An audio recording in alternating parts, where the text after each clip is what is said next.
What's up, everybody? It is Uncle Frank. I am working late tonight here at the Smutty Nose Brewery, rocking out with some Iron Maiden to keep my energy levels up. Not going to be able to get home in time to be able to do a full-on review about the race and the beer for Tour de Beer. But it is about beer, and you know what? I'll tell you about the beer I'm going to drink when I get home. I am going to have a beer. Yeah, it's a little bit later, but somebody might be like, why don't you have an herbal tea so you can like wind down and go to sleep? I work at a brewery, folks, okay? I'm going to have a beer when I get home. That said, I'm not sure which beer I'm going to have, but I can talk about the race a little bit. I'll tell you about the beer that I'm making. Anybody can put a picture or talk a video about a beer. Not everybody can give you the background, the behind the scenes of making the beer. That's what I bring to the table, people. Yes. And it keeps me excited even this late at night with some Iron Maiden on. So look around the brewery here. We got a yeast brink. This is where we keep some of our yeast that we'll pitch. We've got kegs. We have a bunch of packaged beer. This is all canned over the past couple of days. This is our kegging line. All sophisticated, lots of stainless steel, lots of cleaning. Here we have a beer that is in rapid fermentation right now. So it is going through the process of where the yeast eats the sugars, consuming the sugars and converting them into CO2 and alcohol. The more sugars in the beer, the more residual sugars in the beer, the more alcohol you can get out of it. And it's going to get some natural CO2 as well. Today I'm brewing our beer called a Whole Lot of Haze. It is a hazy New England style IPA. Seeing if I can find a label. If we've got some cans laying around here, I'll be able to show you what that label looks like. So if you see it out in the stores, you can go get some.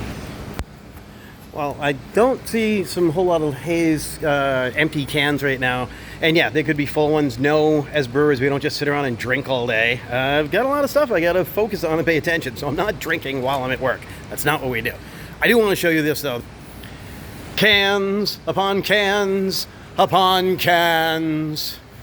Speaking of IPA, this is our flagship IPA. This is the finest kind IPA. These are all empty cans waiting to be filled. So, yeah, lots and lots of cans. I wonder how this would look as actually maybe a profile picture, maybe?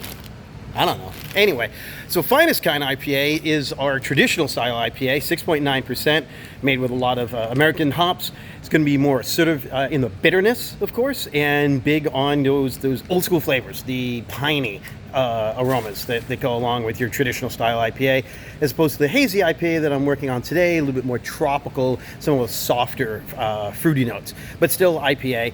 And not super, it's hazy, but it's not turbid. Like it's, some of them are just like, look like you're pouring a can of yeast. We don't do that here. So that's the beer I'm working on. I'm pretty sure I have some at home, and I may have that when I get home tonight. I did want to have a big beer because today was a mountain stage, but I'm going to get home late. I don't need to be drinking barley wine. So let's talk about the stage real quick while I have a couple of minutes. And oh, by the way, I'm recording this on my phone, so if it gets uploaded and looks weird, that's why. But hey, I'm trying to stick to the vlog schedule. Today's stage, mountain stage, it was somewhat to be expected of how everything worked out. You have your battle between Tadej Pogačar and Jonas Vingegaard, and it happened. It went down finally at one of those points. Richard Carapaz, as they were going up the hill, he just could not hold on. Didn't have enough team members, I think, around him really to be able to keep him with there, and UAE was turning on the screws. I was a little confused by that at first because they were up front. And with that, Jonas was right behind, so he didn't have to do as much work. His team didn't have to do as much work. So I'm like, why are you saving him? Why are you dragging Jonas to the finish line? Jonas, not Jonas. Jonas is the Jonas Brothers who sing those really horrible pop songs. Anyway, then afterwards I realized what they were doing is they were turning the screws, because then you saw more of Vingegaard's team drop off and drop off and drop off. And it was because of the pace being set by UAE, especially Adam Yates. I think it was Adam Yates who was just like, that dude's a beast. He really is. And so they set such a hard pace that Visma, like their team just couldn't hang on. And eventually then it was time for Tadej to attack, and he did. Now Jonas did go. Jonas did go with him and followed him hard, but he wasn't able to stay on. Tadej's just in such good form right now. Some people might say, well, Jonas is coming back from injury and everything else. While that's true, he's racing, he's here, and he responded to attacks a couple of days prior. So I'm not chalking it up to that. You know what I'm saying? I feel like he's ready there. He's ready to race. He's there to race, but Tadej is just in ridiculous form. So on the Galibier, a classic mountain, a classic climb that they've been using in the Tour, up the Galibier, he makes his attack. They get over the top 1-2, taking the bonus points, but he got a little bit more of the bonus points.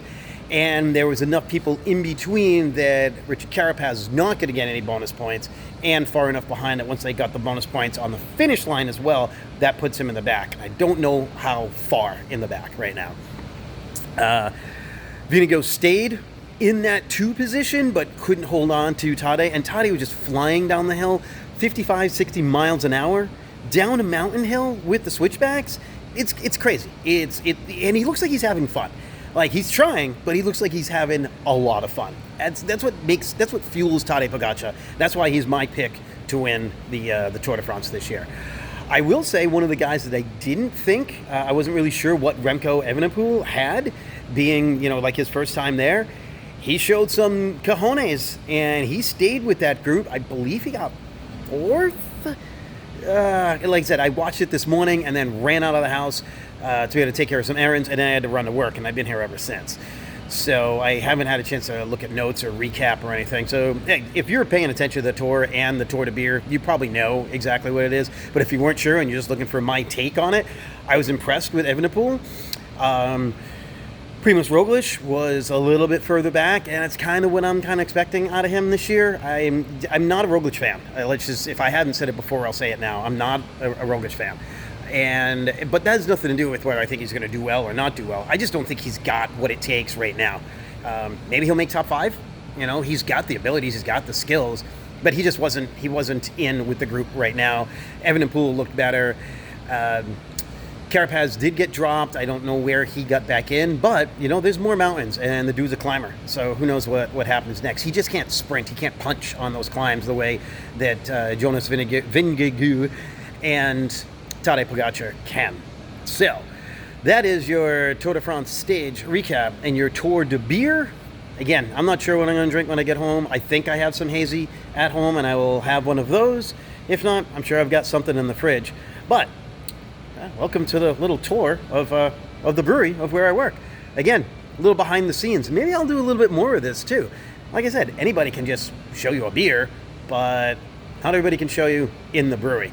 And that's a little bit different. I think that's an interesting take for me to bring to the table here to the channel, and as well as talking about on my podcast. If you haven't seen or heard whatever, there's a podcast called Hop on Two Wheels. It is available on Podbean. I'm 3 episodes in, and I will have another one dropping, not this Thursday, but next Thirsty Thursday and every other Thirsty Thursday after that. Until then, be well, take care of yourselves, ride bikes, drink beer, do epic shit, and take care of each other. I'll talk to you next time. See you tomorrow for stage 5. Cheers.